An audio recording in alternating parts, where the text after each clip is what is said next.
Yeah, you came from the bank. Yeah, I need to find out who made the call. That's fine. That's fine. You have all right to do so. Yeah, I got. But I just want you to understand what my sergeant advised you on the nature of the call. That's all I need you to understand. Have you ever considered speaking to them before you make a transaction like that? Have you ever had something like this happen?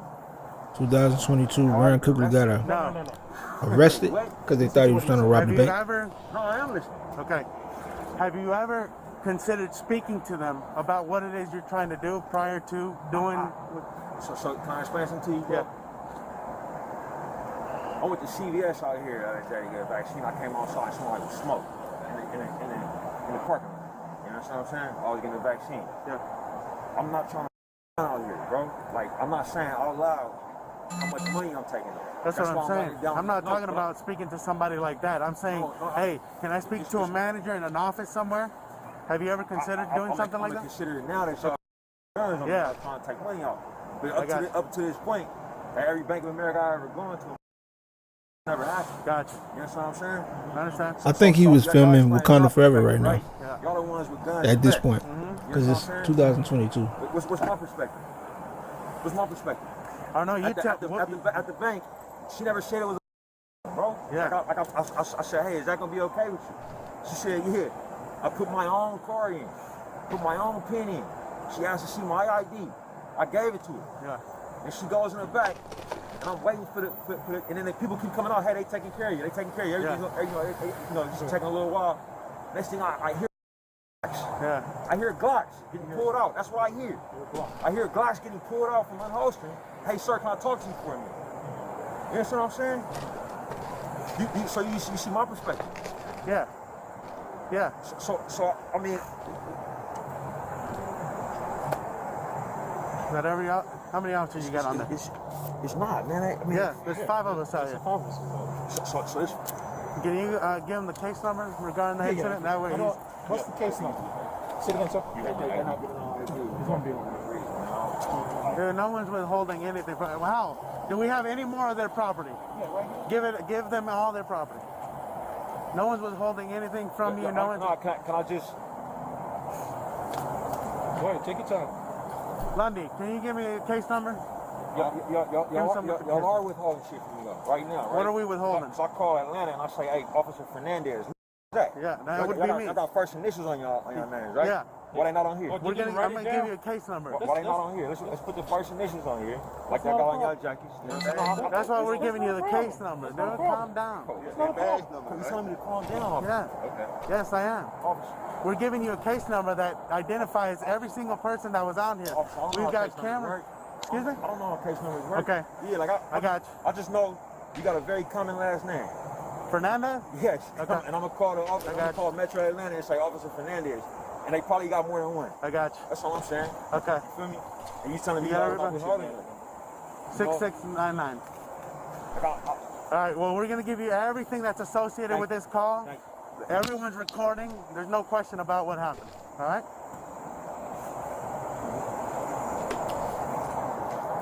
Put the case number on that same one. Yeah.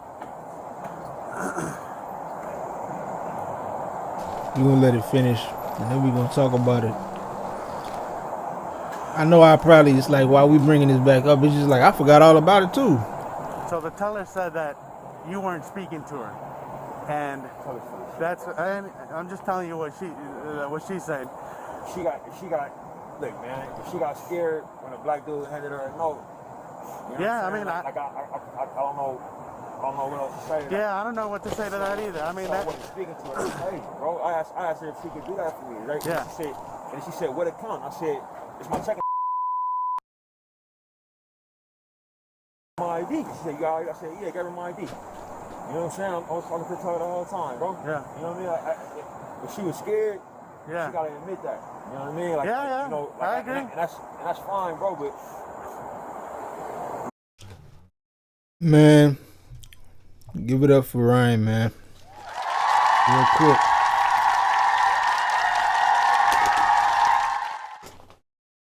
He handled himself very well. He didn't get ratchet. And he was upset, but what was crazy is the officer was telling him, just calm down. Calm down. It's like, bro, How you gonna tell me how to feel after I've had guns drawn on me? Y'all around y'all Glocks every day and y'all do target practice. Y'all shoot each other with tasers and all that. Understandable. I'm just a citizen out here trying to film movies, and I get Glocks pulled on me. You know what I'm saying? In real life. So I'm just, I'm so excited for Sinners coming out this weekend. We're technically one day away. I think I searched Ryan Coogler, and this was one of the search results. Something happened where I saw it, and I remembered this, when it came out. I'm pretty sure he was probably filming Wakanda Forever at the time, I believe. But it's just crazy now to see how much he's winning. You know what I'm saying? If you're not black, you might not understand. Being black, especially a black male, it's not a joke. I stay in the house most of the time, but it's crazy. I stay in the house. Listen, I stay in the house probably 75% of the time. I work from home, all of that, right? And on the rare occasion when I do have to be out the house, I got pulled over, probably unlawfully pulled over and ID'd. Was that this year or last year?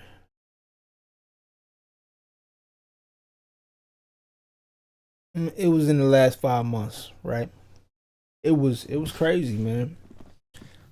It was bogus. I ain't even gonna go into it, but long story short, I'm clean. I'm 100%. You know what I'm saying? I walked off. It wasn't nothing. Run my ID. Here you go. Even though rightfully it was bogus. I probably should have filed a complaint. But I ain't got time, man. I got, I got responsibilities and stuff I gotta deal with. I ain't got time to be getting booked for, no reason. So, but just seeing this, man, it's just like, you can't stop me. You can't stop me. You understand? Hats off to Ryan Coogler, bro. He is like, my boy is going big. He's going higher and higher, and it's not stopping. Like, I'm trying to figure out what else we can watch. I don't want to watch no more negative stuff, man. We are not watching anybody's movie reviews. People have already seen it, of course. We are not watching that. Cause I haven't seen it yet. If y'all seen it, that's what's up. I did, yeah. So I saw it on my phone, and then I pulled it up right here, right? Let's see, man. We already watched aspect ratios and stuff like that. You know what I'm saying? Let's hear him talk real quick. Well, my mom who's here, right there in that blue dress, she has two identical twin older sisters. So I was born into a world where identical twins are a part of my life, and it was something that I always was reckoning with and processing. And with this movie, with inventing these characters, I invented them, with the idea that Mike would play them, and wanted to give him a challenge after doing so many different things together, doing something that he hadn't had a chance to do yet. And I was just blown away by his achievement. It's his two best performances of his life. And I've never quite seen anything like it. Either working with him, making it, or in cinema, to be honest. Will, give it up, man.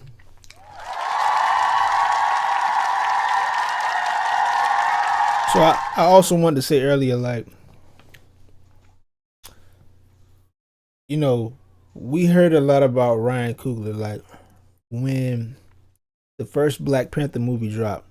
But I was so focused on Chad that Coogler and Michael B, they took a back seat to Chadwick, right? I was so focused on him and everything he was doing, right? Even past his death, like one of the last movies I bought was Seven Bridges. Is it called Seven Bridges? 12 Bridges, right? And I was so focused on him, even like past Wakanda Forever when they made it. I was still focused on Chad, and never really was able to give Coog his props. But it's like now it's coming like full circle. It's coming to my mind like how amazing this brother is.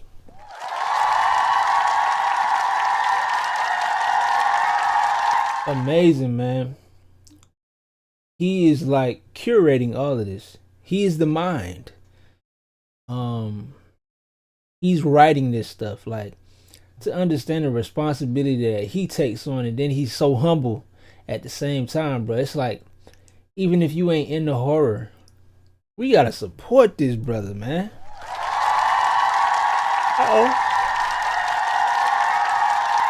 Hold on. Oh, snap. This is new. Okay. Folks. It's called having personal information about important people inside of the Hollywood industry machine that forced this to happen. Isn't that right, Eddie? That's correct. We have information, and we're going to release it unless this is a good interview. This is really, honestly, kind of a come to Jesus moment for this man and for the industry as a whole, because we don't know how all of this is going to kind of roll out. So welcome to Last Podcast on the Left. I'm Henry Zabrowski. I'm sitting here with Ed Larson. Hello. And all right, y'all. I might watch that later, but we don't really watch podcasts on this channel. It's mainly going to be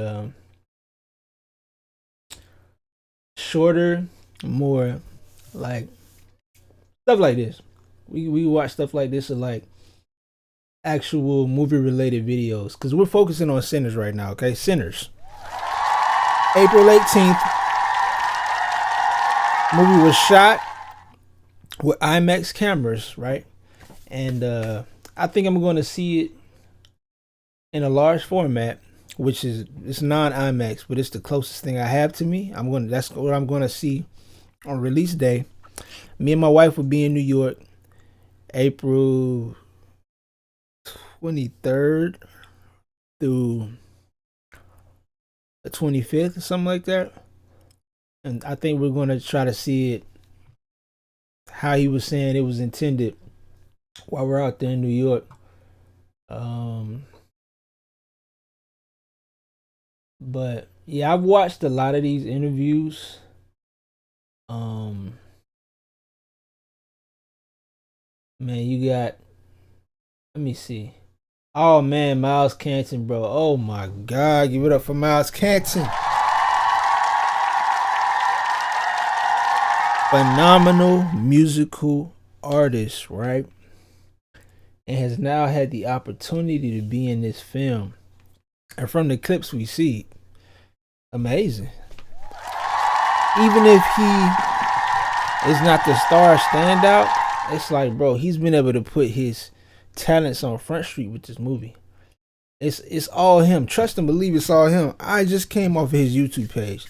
This dude is at the top skill wise when it comes to singing. I'm just gonna say, when, you know what I'm saying, purely his voice at that age is, it's ridiculous. I think sometimes maybe that can be I don't know, it's not always the best thing, but it's like easily he's like, he can walk into a room and just be like the most amazing person there, because he's 19 and he has the voice of a grown man. And no, he's not a grown man. 19 is not a grown man. 19 is a legal person of age that can make their own decisions. He is not a grown man. He's a young man, right? But his voice is like, his voice got some age on it. I don't know how. That's in what they call an anomaly.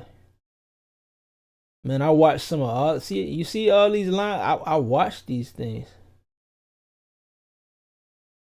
Oh man, I gotta watch that later, bro. Wow, that's crazy.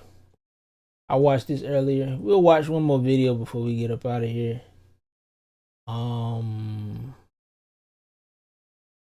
Let's watch this. We didn't watch this together, but I did watch this. Let's go ahead and watch that and knock that out, man, and then we'll close out.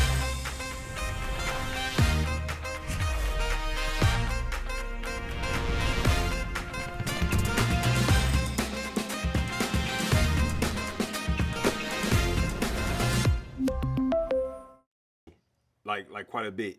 Did? Yeah, you showed up. We're really trying not to give you guys any spoilers. Yeah, we're trying our Seriously. Really trying hard. It's the first time that you see the twins in a movie, and it's the first time that you see them here in the trailer. You twins? Nah, we cousins. Obviously, that's two Michael B. Jordans there.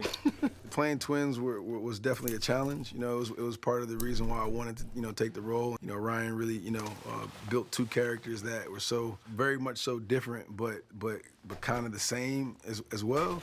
You know, Stack is gonna be in red throughout the movie, and Smoke's gonna be in blue. Yeah. That's the easiest way to tell them apart. The film takes place over one day, so these were the outfits of the day, but there's definitely some color story going on. Smoke doesn't smile often. You know, if you smiling, more than likely it's Stack. You know, Yeah. 9 times out of 10. First day of shooting, Okay, yeah. you walked on the set as Smoke. Mm-hmm. I never told you this, but it unnerved me, like quite a bit.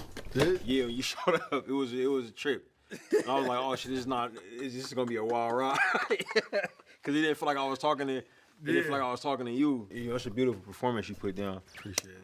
Knowing you, you closer to Stack. Yeah, the people who know me for real. I think they're gonna enjoy it because they'll see the side of me I don't show people. It's in there, but, thankfully, yeah, you don't want to see me at Smoke. Yeah, nah. Smoker, pretty scary guy. The film takes place in 1932, and if you know your American history, that was in the waning years of the Volstead Act, which made production and sale and consumption of alcohol illegal. Mm-hmm. It's shot. That's beer bottles there. On the back of a truck that's heading out in the backwoods of Mississippi. Mm-hmm. You know, it's the equivalent of having like an illicit drug today. Yep. You know what I'm saying? The era of prohibition. Take it back right quick.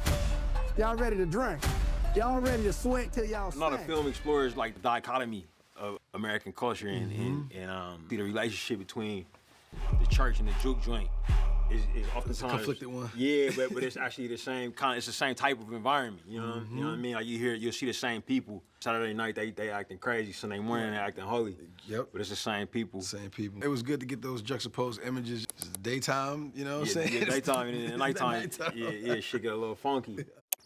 This is our first look at Jack O'Connell's character, Remick, who is a lot of fun. What the hell going on?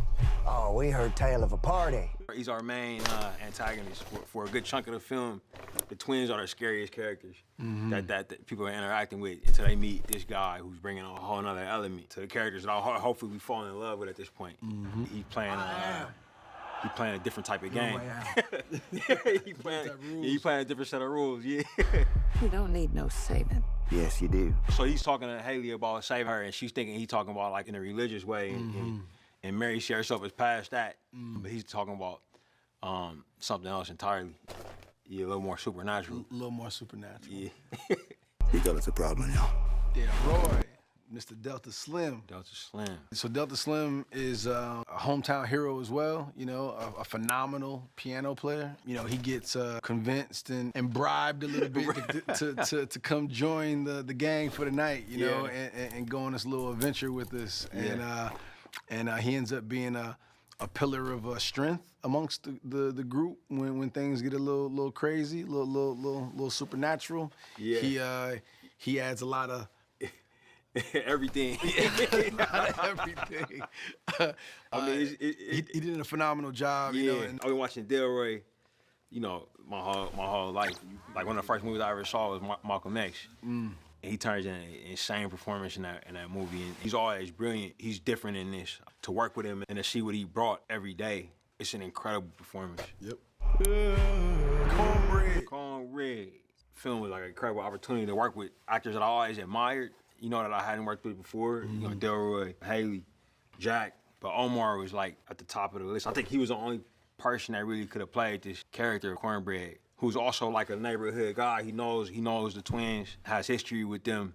But he's also just a guy trying to get by, man. Yep. At a time when it was very difficult to do that. He's great in the movie, but this particular scene is my favorite. Yeah. It was so hard to shoot. So hard to shoot, but so rewarding. You know it's so rewarding, Thanks for putting up with us, man. Yeah, he's so good. Yeah. Because we definitely broke a lot during this sequence. There was a lot of laughter. Yeah. Things would be like super dramatic. Super intense and dramatic, but also like very funny. Hilarious at times. Yo, smell anything? I think I shot myself. It's a lot of internal conflict in the movie, and all the relationships get turned on their head at some point in the film, and Smoke and Stack are inseparable. And something happens that really challenges, existential challenge to that relationship. Yes. Hey, I didn't mean to scare you. Thought y'all done forgot about me in here. Come on, open the door, let me on out of here. Stay. It's you? Of course it's me, open the door. That ain't your brother.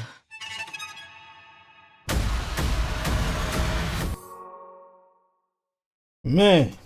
Okay.